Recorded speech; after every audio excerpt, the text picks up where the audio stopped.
रूस ने रात के अंधेरे में डॉनबास में यूक्रेन के सेना के 13 अड्डों पर अपनी मिसाइलें दागकर जंग का ऐलान कर दिया, जिसके बाद यूक्रेन ने दावा किया रूस ने युद्ध का दूसरा चरण शुरू कर दिया है। मार्च में कीव और उत्तरी यूक्रेन से खाली हाथ लौटने के बाद रूस ने कहा था कि उसका नया टारगेट यूक्रेन का डॉनबास है और लगभग एक महीने बाद उसने डोनेस्क, लुहांस्क और खार्किव जैसे पूर्वी यूक्रेन के प्रांतों की पूरी फ्रंट लाइन पर एक साथ मिसाइलें, गोले बरसाकर हमला बोल दिया।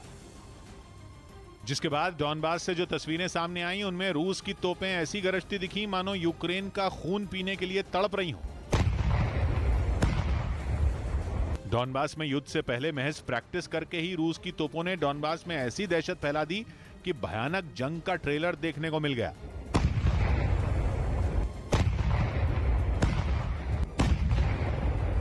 लेकिन इसके बाद जो तस्वीरें सामने आईं, उन्हें तो देखकर ही अंदाजा हो गया कि डॉनबास बारूद की बलि चढ़ने वाला है। तस्वीरों में रूस के झंडे लगे सेना के टैंकों, तोपों, ट्रकों का लंबा चौड़ा काफिला फ्रंट लाइन पर यूक्रेन से दो हाथ करने के लिए दौड़ता दिखा। इसी के साथ व्लादिमीर ज़ेलेंस्की ने भी डॉनबास में जंग छिड़ने का ऐलान कर दिया।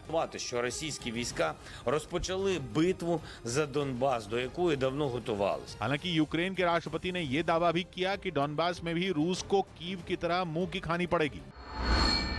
डॉनबास का गणित कीव से बिल्कुल अलग है। डॉनबास में रूस का पलड़ा भारी है, इसलिए वहां रूस को धूल चटाने में यूक्रेन के पसीने छूट सकते हैं, क्योंकि डॉनबास पूर्वी यूक्रेन का वो हिस्सा है जिसमें डोनेस्क और लुहांस्क प्रांत आते हैं।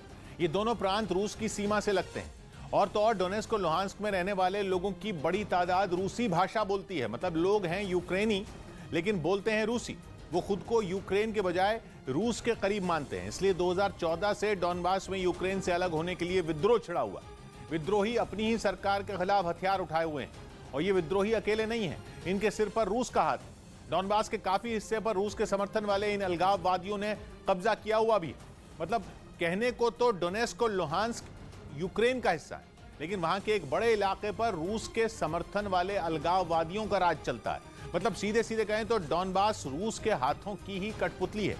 इतना ही नहीं, 24 फरवरी को यूक्रेन पर हमला बोलने से पहले पुतिन ने डोनेस्क और लुहांस्क दोनों को आजाद देश की मान्यता भी दे दी थी। डॉनबास में आधे से ज्यादा लोग रूस के ही हमदर्द हैं। वहां रूस के पास एक और बढ़त है। डॉनबास का इलाका कीव के शहरी इलाके जैसा नहीं है। कीव में रूस की सेना को बड़ी बड़ी इमारतों से घिरी बंद जगहों और घने पेड़ों के बीच जंग लड़नी पड़ी थी, लेकिन डॉनबास का इलाका विशाल मैदान की तरह, मतलब काफी खुला है। जंग लड़ने के लिए इस तरह का क्षेत्र बिल्कुल फिट होता है, क्योंकि वहां सेना की मूवमेंट आराम से हो पाती है। यही चीज रूस के लिए बड़ा हथियार साबित हो सकती है। अब क्योंकि डॉनबास का इलाका रूस के काफी पास है, इसलिए रूस की सेना को वहां अपने सैनिकों को खाना पानी पहुंचाने, उन्हें हथियार देने, उनसे बात करने में कम्युनिकेशन और लॉजिस्टिक्स वगैरह की वैसी दिक्कत नहीं होगी जैसी कीव में हुई थी। यूक्रेन ने दावा किया कि डॉनबास में रूस को मुंहतोड़ जवाब देने के लिए उसकी सेना पूरी तरह तैयार है। डॉनबास पूर्वी यूक्रेन का वो हिस्सा है जिसमें डोनेस्क और लुहांस्क इलाके आते हैं। इन दोनों इलाकों में 2014 से ही रूस के समर्थन वाले विद्रोहियों और यूक्रेन की सरकार के बीच संघर्ष जारी है। यही नहीं, जंग शुरू होने से पहले ही रूस ने इन दोनों इलाकों को अलग देश की मान्यता दे दी थी। जबकि कीव और उत्तरी यूक्रेन से अपनी सेना को पीछे हटाने के बाद खबर है कि रूस का अब पूरा फोकस डॉनबास पर ही है, यानी रूस किसी भी कीमत पर इस पर कब्जा करने की फिराक में है। इस बीच यूक्रेन ने एक वीडियो जारी कर दावा किया कि उसकी सेना ने रूस के इस सपने को तोड़ने के लिए कमर कस ली है। सामने आए इस वीडियो में यूक्रेन के सैनिक जगह जगह तैनात दिखे। कहीं खुले मैदान में बंकर बनाकर उन्होंने मोर्चा संभाला, तो कहीं पेट्रोलिंग कर अपनी ताकत दिखाने की कोशिश की। कहीं थोड़ी सी भी हरकत होने पर यूक्रेन के सैनिक जवाबी कार्रवाई करते नजर आए। हालांकि डॉनबास में यूक्रेन की सेना का सामना न केवल पुतिन के सैनिकों से है, बल्कि विद्रोहियों ने भी उनकी नाक में दम कर रखा है। मारियोपोल में जंग लड़ रहे यूक्रेन के सैनिकों को रूस ने अब तक का सबसे खतरनाक अल्टीमेटम दे दिया। वहां जंग की शुरुआत से ही यूक्रेन की सेना रूस के सैनिकों और चेचन लड़ाकों का मुकाबला कर रही है, जिन्हें अब रूस की सेना की तरफ से यह चेतावनी दी गई कि या तो वो हथियार डाल दें या फिर मरने के लिए तैयार हो जाएं। यानी मारियोपोल के ज्यादातर हिस्सों पर कब्जा जमाने के बाद रूसी सेना और चेचन लड़ाके अब वहां यूक्रेन के बचे हुए सैनिकों पर किसी भी तरह जल्द से जल्द जीत हासिल करना चाहते हैं। असल में मारियोपोल पर कब्जे की जंग करीब 2 महीने से चल रही है। वहीं जंग की शुरुआत में यूक्रेन के सैनिकों ने रूसी सेना को कड़ी टक्कर दी। जैसे ही पुतिन के वफादार रमजान कादिरोव ने अपने खूंखार लड़ाकों को मारियोपोल भेजा तो पासा पलट गया। रूसी सेना के साथ मिलकर चेचेन लड़ाकों ने मारियोपोल में ऐसी तबाही मचाई कि पूरा शहर खंडहर में तब्दील हो गया।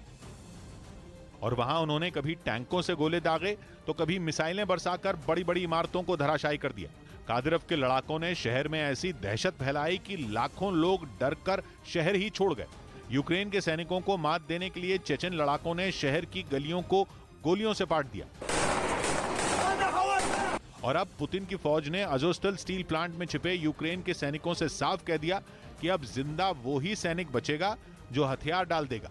यही नहीं, खुद रमजान कादिरोव ने दावा किया कि कुछ ही घंटों में अज़ोस्टल स्टील प्लांट उनके पंजों में होगा। यूक्रेन ने मारियोपोल के अज़ोस्टल स्टील प्लांट में अपने सैकड़ों नागरिकों के फंसे होने का दावा किया। यूक्रेन के मुताबिक ये लोग रूसी सेना और चेचेन लड़ाकों से जान बचाकर शहर के कई हिस्सों से भागे और प्लांट में जाकर छिप गए। और उसी प्लांट पर रूस की सेना की तरफ से भारी बमबारी की गई, जिसके बाद अज़ोस्टल स्टील प्लांट से धुएं का कई किलोमीटर ऊंचा गुबार निकलता नजर आया। वहां से उठता काला गाढ़ा धुआं ये बताने के लिए काफी था कि रूसी सेना के हमले ने प्लांट को कितना नुकसान पहुंचाया होगा। मारियोपोल के स्टील प्लांट पर हो रहे ताबड़तोड़ हमलों के बीच ही यूक्रेन ने रूस पर एक बड़ा आरोप लगा दिया। उसके मुताबिक मारियोपोल के करीब 1000 लोग जान बचाने के लिए अज़ोस्टल स्टील प्लांट में छिपे हुए हैं और इन लोगों में बड़ी संख्या में महिलाएं, बच्चे और बुजुर्ग शामिल हैं। लेकिन रूस की सेना मिसाइलों और रॉकेट से हमला करके उन सभी को मार देना चाहती है। रूस की सेना की तरफ से यूक्रेन के इस आरोप को सिरे से नकार दिया गया। रूसी सेना के मुताबिक अज़ोस्टल स्टील प्लांट में मारियोपोल के नागरिक नहीं बल्कि यूक्रेन की सेना के जवान छिपे हुए हैं, जो उनकी सेना और चेचेन लड़ाकों के वार से डरकर भाग गए और जाकर स्टील प्लांट में छिप गए। रूसी सेना के मुताबिक प्लांट में करीब 400 सैनिक अपनी जान बचाने के लिए छिपे हैं, जिनमें ज्यादातर विदेशी लड़ाके हैं। रूसी सेना ने तो यहां तक दावा किया कि प्लांट में छिपे यूक्रेन के सैनिकों को हथियार डालने की चेतावनी तक दी गई। लेकिन जब ये सैनिक नहीं माने तो रूस ने रॉकेट और मिसाइलों से वहां पर भीषण हमला बोल दिया। यूक्रेन के सरेंडर न करने वाले सैनिकों को रूस और ज्यादा समय नहीं देना चाहता था। यही वजह है कि उसकी सेना ने आसमान और जमीन दोनों तरफ से इस स्टील प्लांट की जबरदस्त घेरेबंदी कर दी। और उसके बाद रूस के लड़ाकू हेलीकॉप्टरों ने अज़ोस्टल स्टील प्लांट पर ताबड़तोड़ रॉकेट बरसा दिए। यही नहीं, उसके आसपास के इलाकों को भी मिसाइलों से निशाना बनाया गया। रूसी सेना ने यूक्रेन के खिलाफ अपने ताकतवर मिसाइल सिस्टम इस्कंदर से हमले तेज कर दिए, जिसका एक वीडियो भी रूस की ओर से जारी किया गया, जिसमें रूसी सैनिक इस्कंदर मिसाइल सिस्टम को हमले के लिए तैयार करते दिखे। और इसके लिए उन्होंने सबसे पहले एक क्रेन की मदद से मिसाइल को उसमें लोड किया। इसके बाद वो मिसाइल सिस्टम से लैस गाड़ी को लेकर मिशन को अंजाम देने के लिए निकल पड़े। और सिस्टम के सही पोजीशन पर पहुंचते ही उसके अंदर बैठे जवान ने टारगेट को लॉक करने के बाद मिसाइल दाग दी। इसके बाद तेज रोशनी उठने के साथ ही मिसाइल ने दुश्मन के ठिकाने की ओर उड़ान भरनी शुरू कर दी। रूस ने इस्कंदर मिसाइल सिस्टम से दागी गई गाइडेड मिसाइलों के जरिए यूक्रेन की सेना की एक कमांड पोस्ट, हथियारों के गोदाम और कई बख्तरबंद गाड़ियों को तबाह करने का दावा किया। हालांकि उसने ये नहीं बताया कि ये हमले किस जगह किए गए। रूस की हवाई ताकत से यूक्रेन बेदम हो गया, क्योंकि रूसी सेना ने ताबड़तोड़ हवाई हमलों के लिए अपने सबसे घातक जंगी हेलीकॉप्टरों और लड़ाकू विमानों को एक साथ जंग के मैदान में उतार दिया।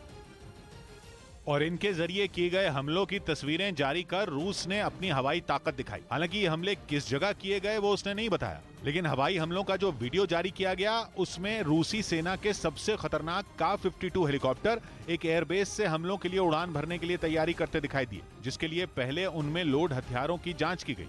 इसके बाद इन हेलीकॉप्टरों ने यूक्रेन के सैन्य ठिकानों को अलग अलग दिशाओं से घेरने के लिए 2-2 के ग्रुप बनाकर उड़ान भरनी शुरू कर दी। और दुश्मन के ठिकानों के करीब पहुंचते ही उन्होंने टारगेट पर निशाना साधकर मिसाइलें बरसा दी। Воздух-земля и типа воздух-воздух. То есть даже применение по воздушным целям. Непосредственно с вертолетами, самолетами противника. वहीं इन हवाई हमलों के दौरान यूक्रेन की ओर से होने वाले किसी पलटवार से निपटने के लिए रूसी सेना के एंटी एयरक्राफ्ट मिसाइल सिस्टम भी वहां मुस्तैद नजर आए।